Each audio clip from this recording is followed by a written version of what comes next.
It's a beautiful day, let's go outside and play. Absolutely nothing could ruin such a lovely day. Absolutely nothing. Oi. Okay, you stop. No, you can stop. No, you can stop. No,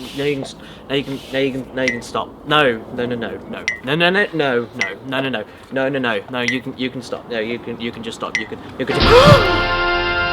That will make an awesome TV show. And so on that day, Uchan Nanchan's Challenges of Fire 1 million yen if you can do this, the TV show, was born. I honestly wish I had the imagination to make this bollocks up, but there you go. I'll never be Chad Kruger. Ladies fucking shit. Cause we all just wanna be big rock stars. Challenges of Fire 1 million yen if you can do this. And this was a Japanese TV show about contestants literally doing whatever to make money. On initial investigation, I found absolutely nothing about the show apart from that it ran from 1995 to 2000, but a quick look on a Google translated wiki article showed me a lot more than I bargained for. Unfortunately, I couldn't find literally anything else about this show, including images, so you just have to take my word for it. But as far as I could discover, this was a pretty popular show with many different embarrassing things for people to do for that desperate cry for fame on TV and a chance to win bank. And just for a few examples, you'd see contestants kissing underwater for 1 minute and 30 seconds while wearing uniforms, playing a giant floor keyboard to popular tunes, reenacting famous stage play scenes, and I quote, impeccably, singing karaoke without looking at any lyrics to a song nobody knows, again, impeccably, catching a fish in a crowd of other fish, then letting the fish go and catching the exact same fish afterwards, turning your dad into a supermodel, making children date, and having a little boy convince a girl to let him escort her to the prize money. What? I mean, to be fair, this is most probably poor translation of the Japanese wiki page, linked below in the description, but from what we've seen the Japanese are capable of, none of these would actually surprise me. Regardless, as such, one of the most popular games from this show was one literally called and translated to Irritating Stick. Seriously. And in that game, the players had to move a metal rod through a maze without touching the edges, otherwise they'd get an electric shock. All while a loud Japanese commentator shouted at them in a deliberate ploy to get them hurt. Okay. Forcing children to date is one thing, but electric shocks? Was there anything these people wouldn't do for money? Christ on a bike. And someone somewhere thought that this would be perfect for electronic video game adaptation. And I suppose they were actually right, because this game quickly released to worst game of all time. So let's just hope you're all ready to be irritated today, because right here, right now, we're playing Irritating Stick. Seriously. Is it a game about a penis? Well, you know what? It might as well be. A big, flaccid peenie. If there's one thing you can give credit for with Irritating Stick, is that it delivers exactly what it promises. An irritating game about a stick. What you do in this game is move a stick in between white lines, and then you... No, there's nothing else. Touch something and you explode. Whoa. Much like an actual peenie. Sorry. The dick jokes are now going to stop. I'm above that. I'm sorry. But this game drove me to it. I mean, look at it. This has been the hardest game I've ever had to talk about to date. Do you think I'm skimping out of anything here? Because I'm not. If I told you you had to play a PS1 game in which you use the directional buttons to move an icon through walls without touching them and that's it, that's the whole game, what exactly would you say? Because that's literally all there is to it. Sure, there are different kinds of challenges with varying degrees of traps, difficult sections, obstacles, and other cheap bullshittery, but the entire game is just this. Move a stick in between walls. I hope I don't sound too irritating when I keep repeating myself over the fact that literally this whole game called Irritating Stick is about moving a stick through walls, otherwise violently implode and probably lose your hand. And what's more exceptional than the premise and the fact that you have to use the D-pad, yes, even in tricky shitty parts with tight corners, slightly off 45-degree diagonal parts and loop-de-loop flip-flop flying in an aeroplane parts because turning on the analog control turns the game into an oversensitive mess that slips all over the place, is the fact that they tried to make it out to be the most epic thing you've ever played. Welcome to Irritating Stick. Seriously. And listen to the music.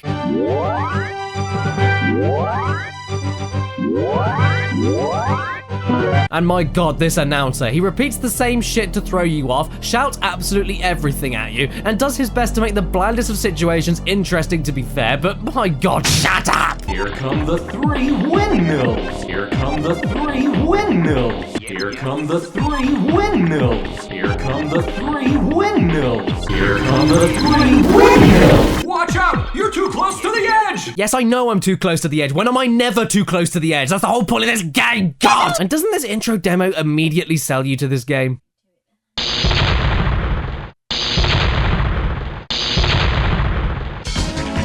Well, fuck me, Irritating Stick. I want to buy you now. Take me money.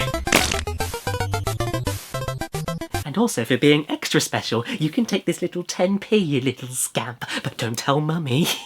But bugger me backwards, you better hold on to that money because this is one of the hardest games I've played in quite some time. The controls are very sensitive and are not built for this kind of precise gameplay, if you can call it gameplay, at all. And since that's all that this game has going for it, you will remember what it's like to hate and only hate. Personally, I tried out most of the challenges I could stomach before literally giving up and crying out my nose, and so I began with the arcade challenges. The game said they were ideal for first-time players, and what happened in the elementary easiest difficulty? Fuck, shit, cock balls, Oh no! wank stain, dick splash, crack sweat. Are you giving up now? No, actually, I was just happily playing along until you sent me to this continue screen, you patronizing twat. Okay, so then I discovered that there is actually a gear system with the speed of your stick, which then made the game a hell of a lot easier and the controls way better. I'd actually say with the gears, it controls pretty well after that fact. And after I nailed that, that was that. I conquered the stage and off to the next difficulty. Then once I did figure out the gearing system, the game actually strangely got satisfying. I mean, even if it's more just for the fact you're completing some truly bullshit parts with awful controls that shouldn't be awful because it's a flat view you're playing on, and proving that annoying ass commentator that you're the boss. But once you do adapt to the controls and glide perfectly through the stages, it does feel like you've accomplished something as meaningless as that sounds, I suppose. To be fair, all my expectations went out the window the second I saw this box art and noticed the game was called Irritating Stick. So the fact I even felt some kind of emotion other than despair is commendable, if nothing else. Then we get to the hardest arcade stage, only to hear someone in the background music saying over and over again that he wants to stop.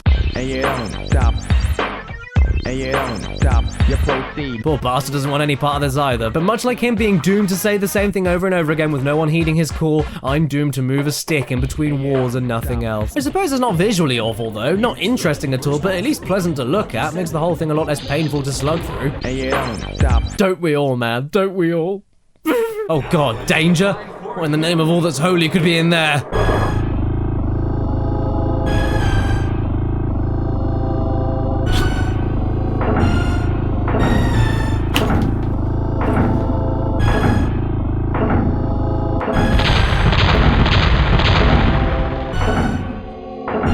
Here comes Mr. Robot! Oh no. Not Mr. Robot. I'd say that name wasn't really worth the introduction whatsoever. So, after more unfair bullshit, we carry on past some rats and other weird obstacles, only to come across The son of Mr. Robot! Oh dear. What's his name then? Mr. Robot 2! Oh, bloody hell. Honey, it's beautiful. Yes, yes, honey, it's a boy. Oh my god, I'm so happy. What do you want to call him? Mr. Robot 2!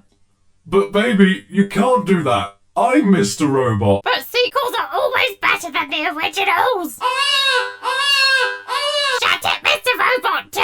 I'm leaving you now. oh looky, we then unlocked a secret difficulty, Ultra. And this is when I officially gave up. Look at this shit, how is anyone supposed to do this? This transition here makes me sick, and how the hell do you get past here? How does it work? I leave the last safe place as fast as possible and I still can't make it. And don't you love it how there's a replay feature? Like it expects you to think, ah yes, remember those great times? Remember when you nearly got the stick through the walls, but then you didn't get the stick through the walls?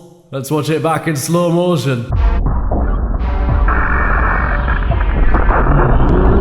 Did you catch that? The stick touched something. That needed a replay. Okay, well, I think I'm well versed enough. Let's try out the TV challenge portion, the main event. Yep.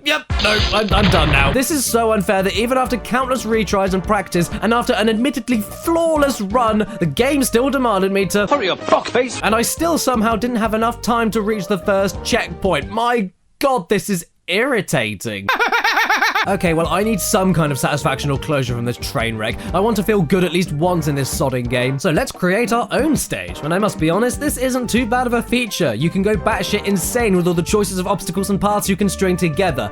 But we're not here to torture ourselves, we're here to win. I made my course, so let's go and try it out. You did it! Congratulations! Yay! I did it! I saved the world. Yes, oh, thank you. I am amazing. Yes, thanks for noticing that finally, game. But in all seriousness, I ask you all now, if the D-pad controls aren't too bad, and the sensation you get of beating a stage is surprisingly satisfying, and even if you fail, the dual shock vibration is equally effective, and you can make your own stages, and it doesn't look too bad, is it the worst game I've ever played? No. But then you remember how unfair, hard and shitty the rest of it is, and that the game released at $50 in 1998 and it's a game about moving a stick through walls and that's it. So because of all of that, this game gets the slaughter, but unfortunately I had to emulate this game because I don't live in the US or Japan, which is the only places that there was a physical copy of this game to get, so because of that I have to slaughter this from my memory.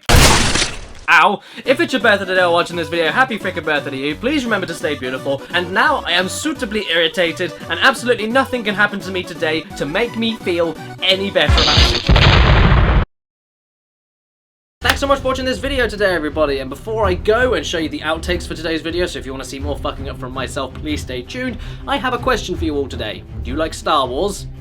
Hopefully you'll say yes, because the Pixel Empire on May the 4th to May the 7th, so basically Star Wars Day until not Star Wars Day, there are some very special Star Wars related offers going on. Pixel Empire are of course the website that sell the most amazing video game and TV and movie wall prints, all original designs, got them all over my damn house, they're amazing. But on May the 4th, you will not only receive 20% off of any order if you use the coupon code Caddy on checkout, but you'll also get an entirely free Millennium Falcon Star Wars print, bottom of the screen right now, with any Star Wars related purchase that you make. It's an awesome deal, and we have this in our living room actually as we speak, so it's awesome, it's completely awesome. So please go to the description and please stay tuned for May the 4th because it's going to be an awesome sale. So thanks for listening, everybody. Here are some outtakes for you, and ta-ta! Subscribe. How happy do I look? You look insane. And the satisfaction of beating a stage is actually kind of what? Well, fuck me, Irritating Stick, yes, fuck. Yeah, for you even swore in a northern accent. Oh, fuck. Yes, me? Sorry, I got an itch. You got an itch on your penis? On my penis. Oh dear. Put it under the cushion. That's a good idea. Put it under the red cushion. Yeah, but then you'll see it. No, not when the one you're sitting on, you won't. But then it'll look like it's going into my dick. Well, I'm not focusing there. It's not even in shot. Should be. What? Focusing on my dick. Right. Is that it? And why don't you take this extra little 10p with you, but don't tell your little mum fucking shit?